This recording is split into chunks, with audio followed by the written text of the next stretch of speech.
10 साल के अंदर मैं इनसे कहता हूं कि आप केवल 2 काम पुराने गुड़गांव के गुड़वादी जो आप कह रहे हो कि कांग्रेस ने खराब की थी आपने ठीक कर। इनको भाजपा वालों को ना झूठ बोलने की एक ऐसी ट्रेनिंग दी जाती है कि इन सिवाय झूठ के कुछ भी नहीं है। मैं कांग्रेस का कट्टर सिपाही हूँ, जन्मजात कांग्रेस हूँ और कांग्रेस जो चाहेगी मैं वो करूंगा।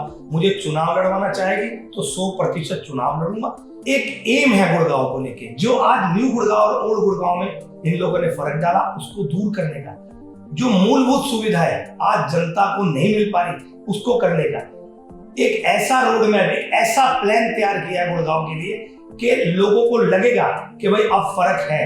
मैं दावे के साथ कहता हूं कि कांग्रेस की सरकार आने के बाद विकास के पंख लगेंगे गुड़गांव में, और जिस तरीके से पहले विकास हुआ था इनकी सरकार आने के बाद गुड़गांव का खासकर विनाश करने का काम भाजपा सरकार ने किया। राव इंद्रजीत सिंह जी पहले कांग्रेस में थे, अब उनका फिर मन बदल गया तो भाजपा में चले गए। मैं तो जनता से कहता हूँ कि मन बदलने वाले नेता हूँ, कोई इस बार आप बदलने का काम करें। सिर्फ आप लोग ढोल मत पीटिए कि भाई राव साहब है तो भाई चलो राजा साहब है। मैं कहता हूँ कि राजाओं का जमाना जा चुका, अब जमीनी स्तर के लोगों का जमाना आ चुका है। कांग्रेस एक 36 बिरादरी की पार्टी है, सभी को साथ लेने, चाहे महिलाओं की बात हो, चाहे किसानों की बात हो, चाहे मजदूरों की बात हो, चाहे आज बेरोजगार युवाओं की बात हो। इसमें मैनिफेस्टो में कि रोजगार कैसे दिए जाएंगे, महिलाओं सशक्तिकरण कैसे दिएगा, पूरा एक मैनिफेस्टो तैयार किया है।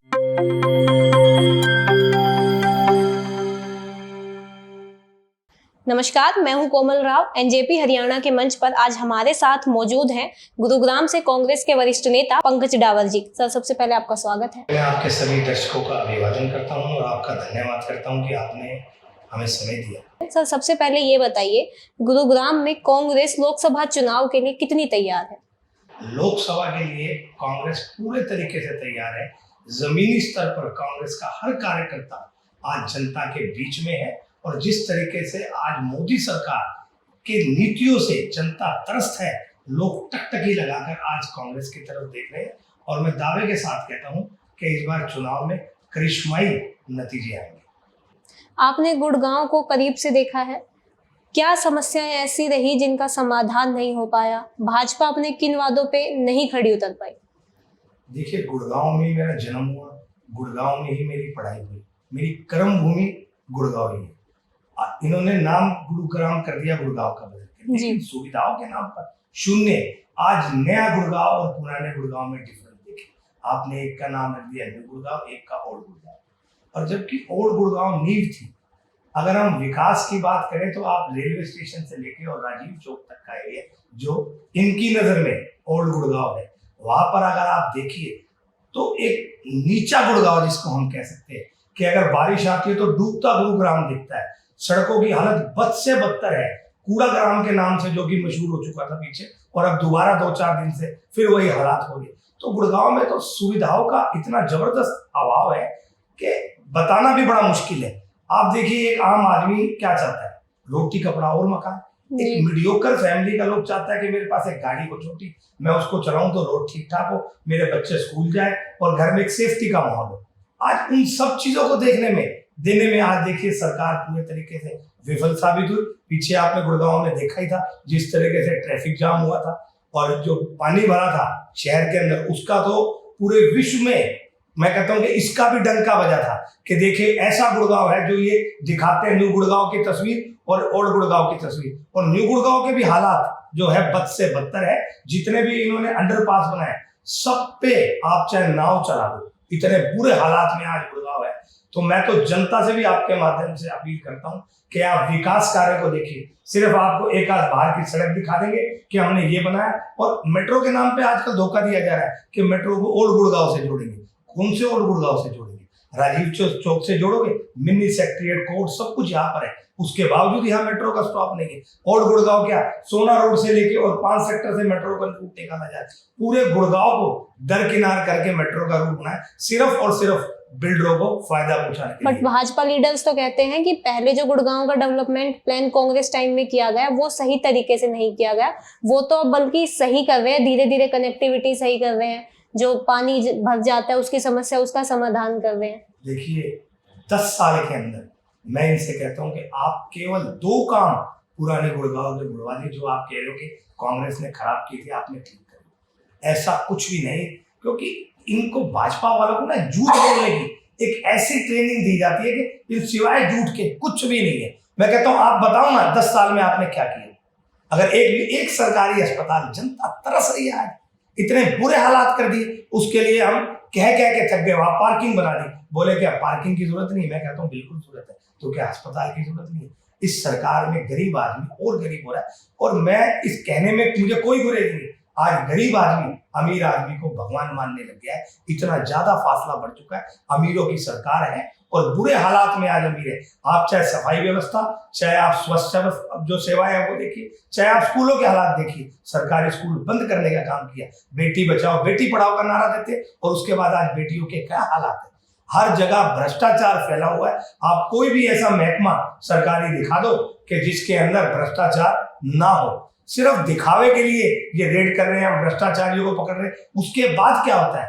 सब छूट रहे हैं, कुछ भी नहीं, सिर्फ लोगों को बरगलाने का काम किया। आप विधानसभा चुनाव की तैयारी कर रहे हैं, अगर आपको टिकट मिलती है और आप जीतते हैं तो गुरुग्राम को क्या मिलेगा? आपका क्या रोड मैप है गुड़गांव को लेकर? देखिए मैडम, मैं कांग्रेस का कट्टर सिपाही हूँ, जन्मजात कांग्रेस हूँ, और कांग्रेस जो चाहेगी मैं वो करूंगा।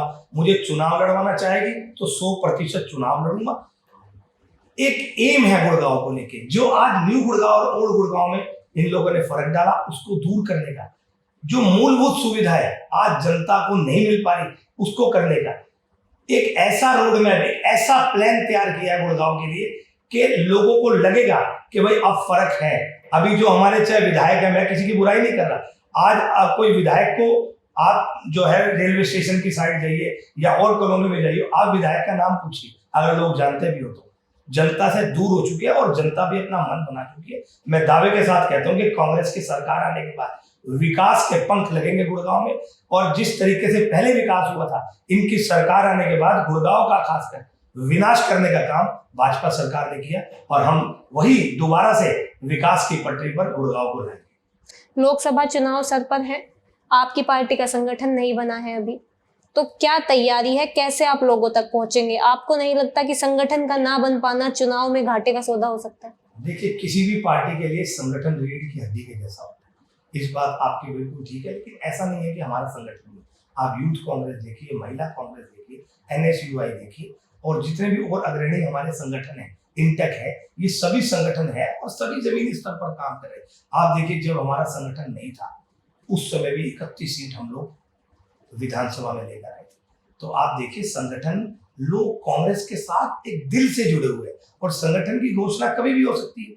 तो ऐसा नहीं है कि मैं कहूं कि भाई संगठन नहीं है तो हम बिल्कुल कमजोर है। लेकिन हाँ, अगर संगठन होता या आगे हो जाएगा, हम और मजबूती के साथ चुनाव लड़ेंगे। लेकिन मैं फिर दावे के साथ कहता हूं कि हमारे सभी कार्यकर्ता एकजुट होकर चुनाव लड़ेंगे। गुरुग्राम में भाजपा ने अपना कैंडिडेट सबसे पहले उतार दिया है, आपकी पार्टी की तरफ से अभी तक कैंडिडेट की घोषणा नहीं हुई है, इस पर आप क्या कहेंगे? कैंडिडेट की घोषणा हमारी 1-2 दिन के अंदर अंदर पूरी संभावना है कि हो जाएगी। देखिए, ये हमारे बड़े नेताओं का, और जो हमारी मीटिंग्स चल रही है दिल्ली में, उनमें एक नाम निकल के जिस तरीके से आ रहे हैं, बहुत जल्द इसकी घोषणा हो जाएगी। और जहाँ तक बात है भाजपा की, राव इंद्रजीत सिंह जी पहले कांग्रेस में ही थे, अब उनका फिर मन बदल गया तो भाजपा में चले गए। मैं तो जनता से कहता हूँ कि मन बदलने वाले नेता को इस बार आप बदलने का काम करें जिस तरीके से। और भाजपा के नेताओं से भी कहता हूँ कि कितने ऐसे बड़े भाजपा के नेता हैं गुड़गांव में जिनके पास राव साहब का नंबर भी हो। सिर्फ आप लोग ढोल मत पीटिए कि भाई राव साहब है तो भाई चलो राजा साहब है। मैं कहता हूँ कि राजाओं का जमाना जा चुका, अब जमीनी स्तर के लोगों का जमाना आ चुका है। और इस बार आप देखिएगा, कांग्रेस का जो भी प्रत्याशी होंगे, रिकॉर्ड मतों के साथ जीत दर्ज करेगा हमारे कार्यकर्ता मिलकर के। अब समापन की ओर बढ़ते हैं, मेरा अंतिम क्वेश्चन होगा ये, अनऑथराइज्ड कॉलोनी को लेकर कांग्रेस का क्या दृष्टिकोण है? देखिए, जो कॉलोनियां बच चुकी है, अब उनको मूलभूत सुविधाएं भी मिल रही है, तो उनको बिल्कुल इनको अनऑथराइज्ड को ऑथराइज करना चाहिए। और जहां तक बात है 900 मीटर के दायरे की, देखिए वो सुप्रीम कोर्ट में भी और भी जगह अर्जियां लगाई है कि उसका दायरा कम किया जाए, क्योंकि अब गरीब लोगों की जो खून पसीने की कमाई है, गाड़ी कमाई है, आज वहां लगी हुई है, और उसको तोड़ने के लिए प्रशासन जाता है, बड़ा दर्द होता है। देखिए, गरीब आदमी पैसा मुश्किलों से कमाता है, क्योंकि ये अमीरों की सरकार है, इनको फर्क नहीं पड़ता। लेकिन मैं सच्चाई बताऊं, हम जैसे मीडियोकर लोग, हमें बड़ी तकलीफ होती है कि इस तरीके से अगर किसी पे बुलडोजर फिरता है, तो हम सरकार आने के बाद हम पुरजोर कोशिश करेंगे कि भाई इस तरीके की जो अवैध कॉलोनी है उनको अवैध किया जाए, और जिसमें जनता बस चुकी है तो अवैध किस काम की, जब जनता बस ही गई है तो उसको अवैध का नाम देना भी गलत होगा। और मैं फिर आपके माध्यम से कहता हूँ कि कांग्रेस इस बार जीत का परचम जरूर है। डावर जी, कांग्रेस ने आज अपना मैनिफेस्टो जारी कर दिया है, किसानों को न्याय, महिलाओं को न्याय, इन सब पर आपका मैनिफेस्टो केंद्रित है, उस पर आप क्या कहेंगे? कांग्रेस एक 36 बिरादरी की पार्टी है, सभी को साथ लेने, चाहे महिलाओं की बात हो, चाहे किसानों की बात हो, चाहे मजदूरों की बात हो, चाहे आज बेरोजगार युवाओं की बात हो।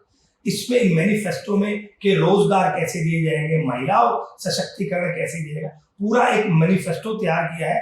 मैं कहता हूँ कि इतना जबरदस्त मैनिफेस्टो, राहुल गांधी जी की जो सोच है, खड़गे जी की जो सोच है, वो जनता तक आप देखेगा मैनिफेस्टो के माध्यम से पहुंचेगी, और उस मैनिफेस्टो को पढ़ने के बाद उसके अंदर जो पॉइंट्स लिखे, जनता अपना मन, और मैं बिल्कुल विश्वास के साथ कहता हूँ कि अपना मत कांग्रेस पार्टी होगी। धन्यवाद।